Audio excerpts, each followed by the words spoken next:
போகர் மலை இன்னும் அவிழ்க்கப்படாத அமானுஷ்ய மலை.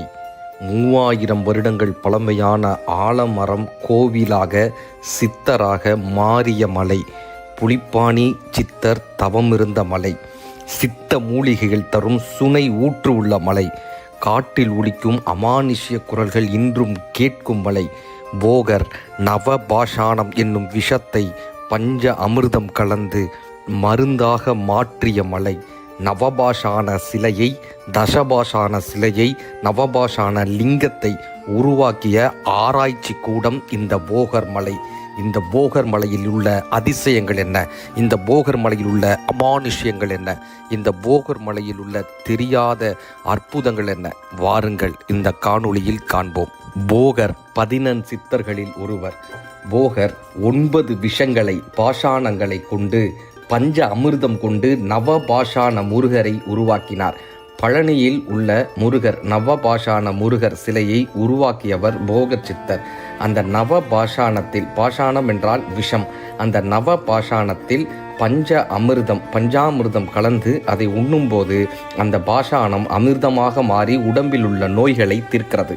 அப்படியாக நவபாஷான முருகர், தசபாஷான முருகர், நவபாஷான லிங்கம் என போகரும் அவரது சீடரான புலிப்பாணி சித்தரும் இந்த காடுகளின் மூலிகைகளை கொண்டு இந்த காட்டை மிகப்பெரிய மருத்துவ ஆய்வு கூடமாக பயன்படுத்தி இந்த சிலைகளை உருவாக்கியுள்ளனர். இந்த கொடைக்கானல் மலை பக்கத்தில் உள்ள பூம்பாறையில் தசபாஷான முருகர் சிலையை இன்றும் நாம் தரிசிக்க முடியும். பழனியில் நவபாஷான முருகர் சிலையை நாம் இன்றும் தரிசிக்க முடியும். இந்த போகர் மலை கோடைக்கானல் அடிவாரத்தில், கோடை மலையின் அடிவாரத்தில் வெள்ளகவி என்ற கிராமத்திற்கும் பூம்பாறை என்கிற கிராமத்திற்கும் இடையிலான காட்டு பகுதியில் போகர் இந்த நவபாஷான சிலைகளை செய்த ஆய்வு கூடங்களும் பாறைகளும் பல சித்தர்களின் கோவில்களும் பல மர்மங்களும் கொண்ட பல அமானுஷ்யங்களும் நிறைந்த மலையாக இந்த போகர் மலை திகழ்கிறது. பல சித்தர் பீடங்கள் உள்ள மலையாக இந்த மலை உள்ளது. வெள்ளகவி என்கிற இந்த கிராமத்தில் யாரும் காலணிகள் அணிந்து நடப்பது இல்லை. இந்த பூமியே சித்தர் பூமி என்று நம்பப்படுகிறது. அடர்ந்த காடு, பேரமைதி, காட்டின் ஓசை என பல நெகிழ்ச்சியான தருணங்களை தரக்கூடிய காடாக இந்த காடு அமைந்திருக்கிறது. ஆலமரத்தை ஒரு சித்தர் சித்தி அடைந்தார் என்றும், அந்த சித்தரே ஆலமரமாக உள்ளார் என்றும், அந்த ஆலமரத்திற்கு மிகப்பெரிய ஒரு கோவில் எழுப்பி அந்த ஆலமரத்தை வழிபாடு செய்யக்கூடிய இடத்தையும் பார்க்க முடிகிறது. கிட்டத்தட்ட 3000 வருடங்கள் பழமையான ஒரு ஆலமரத்தை, இங்க பிரம்மாண்டமான ஆலமரத்தை இந்த காட்டிற்குள் அதிசயமாக நம்மால் பார்க்க முடிகிறது. நவபாஷாணம் செய்த பாறை எங்கு உள்ளது? போகரும் அவரது சித்தர் புலிப்பாணி சித்தரும் அவரது சீடரான புலிப்பாணி சித்தரும் எங்கு இந்த நவபாஷான சிலையை செய்தனர்? இந்த பாறைகளெல்லாம் எங்கு உள்ளது என்று தேடித்தான் நமது பயணங்கள் இருந்தது. இந்த காட்டுக்குள் பல சித்தர்களின் பீடங்களை நாம் பார்க்க முடிந்தது. பல சிறு சிறு கோவில்களை நம்மால் பார்க்க முடிந்தது. இந்த வனாந்தரத்துக்குள் பல சித்தர்களின் ஜீவ சமாதிகள் இன்றும் இருக்கின்றன. கேட்டதை கேட்ட வண்ணம் கொடுக்கும் இந்த சித்தர்களின் ஜீவ சமாதி அமைதியையும் நிம்மதியையும் கொடுக்கக்கூடிய இடமாக இன்றைக்கும் வழிபாட்டு முறையாக இருந்து வருகிறது. இந்த வெள்ளகவி கிராமத்தில் பல கோவில்களில் முன்னோர்களின் வழிபாட்டு முறையும், துப்பாக்கி ஏந்திய ஒரு காவலராக இங்கிருந்த ஒரு முன்னோர்களை வழிபடக்கூடிய முறையும், சித்தர்களை வழிபடக்கூடிய முறையும், இயற்கையை வழிபடக்கூடிய முறையும் இந்த வெள்ளகவி கிராமத்தினரால் பின்பற்ற வருகிறது. தினமும் சூரியனை பார்த்தே சமைக்கக்கூடிய வழிபாட்டு முறையை இந்த வெள்ளகவி கிராமத்தினர் பின்பற்றி வருகிறார்கள். இந்த கிராமத்தில் யாரும் காலணிகள் அணிவது இல்லை. தினமும் சமைப்பது என்பது ஒரு அறைக்குள் இல்லாமல் வெளியே ஆகாயத்தை பார்த்து சமைக்கக்கூடிய முறையை இந்த கிராமத்தினர் பின்பற்றி வருகிறார்கள். இயற்கைக்கு நன்றி சொல்லும் விதமாகவும், சித்தர்களுக்கு நன்றி சொல்லும் விதமாகவும் இந்த முறை இங்கு பின்பற்றி வருகிறது. வன தேவதைகளின் வழிபாட்டு முறைகள் இங்கு பிரசித்தி பெற்று இருக்கிறது. சித்தர்களோடு வன தேவதைகளையும் இயற்கையையும் வழிபடக்கூடிய அற்புதமான இந்த முறை இந்த வெள்ளகவி கிராமத்தினரால் பின்பற்றப்பட்டு வருகிறது.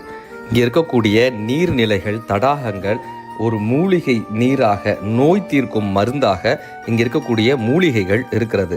மிகவும் ஆச்சரியத்தை நீங்கள் பார்க்க வேண்டுமா, அமானுஷ்யத்தை பார்க்க வேண்டுமா, காடுகளினுடைய குரல்களை கேட்க வேண்டுமா, அமானுஷ்ய சித்த குரல்களை கேட்க வேண்டுமா, இந்த போகர் மலைக்கு ஒரு முறையேனும் ஏறி பார்க்க வேண்டும்.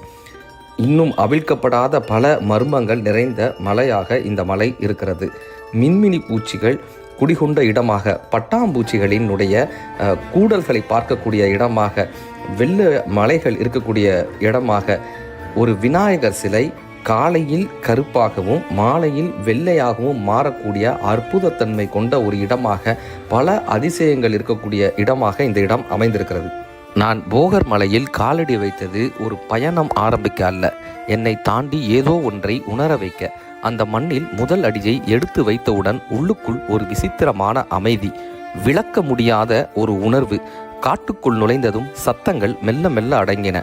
என் மூச்சின் ஓசை கூட எனக்கு பெரிதாக கேட்டது. இந்த காடு என்னை கவனிக்கிறதா என்று கூட ஒரு நொடி எனக்கு தோன்றியது. பயமில்லை, ஆனால் மரியாதை. இந்த மலை போகர் சித்தர் வாழ்ந்த மலை. அந்த நினைவு மனத்தில் வந்த நொடி உடலில் சிறிய அதிர்வு ஏற்பட்டது. காற்று திடீரென என்னை சுற்றி சுற்றி சுற்றியது. யாரோ அருகில் நின்றது போல ஒரு உணர்வு இருந்தது. ஆனால் யாரையும் காண முடியவில்லை. காட்டுக்குள் இருக்கும் செடிகள் அவை வெறும் செடிகள் அல்ல என்று அப்போதுதான் உணர்ந்தேன். ஒரு செடியை தாண்டி செல்லும் போது மனம் தானாகவே வணங்கியது. இவை சித்தர்கள் காத்து வைத்த மூலிகைகள் என்று உள்ளம் சொன்னது. ஒரு ஆலமரத்தில் மௌனமான ஒரு கோவிலை கண்டேன். அந்த ஆலமரத்தின் கீழ் நின்றபோது நேரம் நின்றது போல் தெரிந்தது. 3000 ஆண்டுகள் இந்த மண்ணை பார்த்த ஒரு சாட்சி. அந்த மரம் என்னை பார்த்து கொண்டிருந்தது போல கண்களை மூடினேன். ஏதும் சொல்லாமல் ஏதோ ஒன்று எனக்கு ஆசீர்வாதம் செய்தது என்று உணர்ந்தேன். சின்ன கோயில், கதவுகள் மூடியிருந்தாலும் அந்த இடம் மூடப்படவில்லை. அந்த மௌனத்தில் ஒரு சக்தி என்னை நிறுத்தி வைத்தது. இங்கே சித்தர்கள் சூட்சம ரூபத்தில் இன்னும் இருக்கிறார்கள் என்று மனம் முழுமையாக நம்பியது.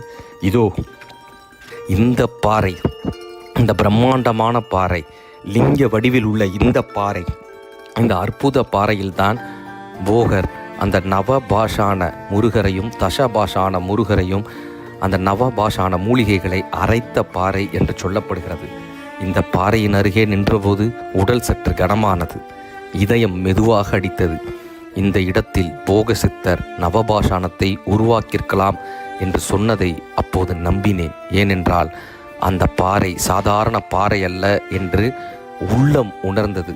இந்த பாறையின் படிமங்களை நாம் பார்க்க முடிகிறது. வித்தியாசமான பாறையாக இருக்கிறது.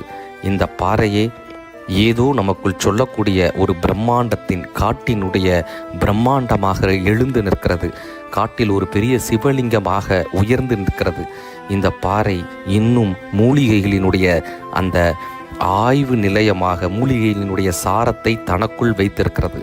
இந்த பாறை தானாய் வணங்கத்தக்க பாறையாக இன்றும் மாறியிருக்கிறது. ஒரு பெரும் மர்மத்தை தனக்குள் வைத்திருக்கிறது.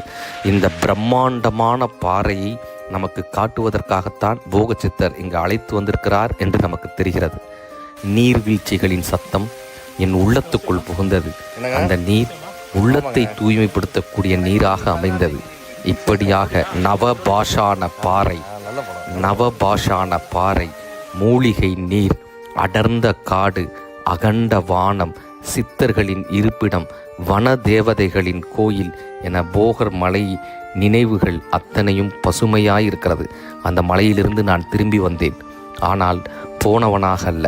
என் கண்களில் ஒரு அமைதி இருந்தது. மனதில் ஒரு மௌனம் இருந்தது. என் உள்ளத்தில் ஒரு நம்பிக்கை பிறந்தது.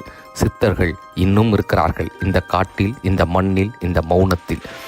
இந்த போகர் மலை கொடைக்கானல் வெள்ளகவி கிராமத்திலிருந்து பூம்பாறைக்கு செல்லக்கூடிய அடர்ந்த வனப்பகுதியில் இருக்கிறது. தமிழக காவல்துறை அதிகாரிகளுடைய, வனத்துறை அதிகாரிகளினுடைய அவர்களுடைய ஒத்துழைப்போடு, அவர்களுடைய அனுமதியோடு இந்த காட்டில் நாம் பயணிக்கலாம். போக சித்தர்களை தரிசிக்கலாம். சித்த அனுபவம் பெறலாம். சித்தர்களின் அனுபவம் உங்களுக்கு பரிபூரணமாக கிடைக்கட்டும். சித்தர்கள் பல ரகசியங்களை அமானுஷ்யமாகவும் மர்மமான பாடல்களாகவும் பாடல்களினுடைய உட்பொருளாகவுமே வடித்து வைத்துள்ளனர். இந்த அமானுஷ்யங்களை, இந்த மர்மங்களை தூய எண்ணத்தோடு இந்த காட்டிற்கு பயணப்படும் போதும், இந்த காட்டை உணர்ந்து கொள்ளும் போதும், காட்டுடன் நாம் கலக்கும் போதும், இந்த மரங்களை வழிபடும் போதும், இயற்கையே இறைவன் என்று உணரும் போதும், இந்த சித்தர்களினுடைய அமானுஷ்யங்களை, மர்மங்களை, அதன் பின்னால் இருக்கக்கூடிய உலக நன்மைகளை நம்மால் புரிந்து கொள்ள முடிகிறது. அப்படியாக அனைவரும் ஒரு முறை என்னும் வாழ்க்கையில் தரிசிக்க வேண்டிய மலை இந்த போகர் மலை, இந்த போகர் காடு. இந்த போகர் காட்டுக்குள் செல்லும்போது நமது வாழ்க்கை பொலிவடைகிறது. இந்த போகர் காட்டுக்குள் செல்லும்போது நம் உடல் நலம் பெறுகிறது. இந்த போகர் காடு நம் மனதை நேர்வழிப்படுத்துகிறது, நேர்வழி சிந்தனையை தருகிறது. இந்த மரங்கள், செடிகள், கொடிகள், காடுகள், இந்த போகர் பாறை, நவபாஷாணம் செய்த இந்த இடம், இப்படியாக இந்த சித்தர் பூமி நம் வாழ்க்கைக்கான மிகப்பெரிய வழிகாட்டுதலாக அமையும். ஒரு முறையேனும் இந்த போகர் காட்டிற்கு வாருங்கள், சித்தரினுடைய அருளை பெறுங்கள். இந்த காணொளியை பார்க்கும் அத்தனை பேருக்கும் போக சித்தரினுடைய அருளும் 14 சித்தர்களின் அருளும் கிடைக்க பெறுமாக. இப்படியான காணொளிகளுக்கு நமது மதுரை ராமகிருஷ்ணன் இந்த காணொளியை போல இன்னும் பல காணொளிகளை கண்டுகளிக்க நமது சேனலை சப்ஸ்கிரைப் செய்து வைத்துக் கொள்ளுங்கள். நன்றி, வணக்கம்.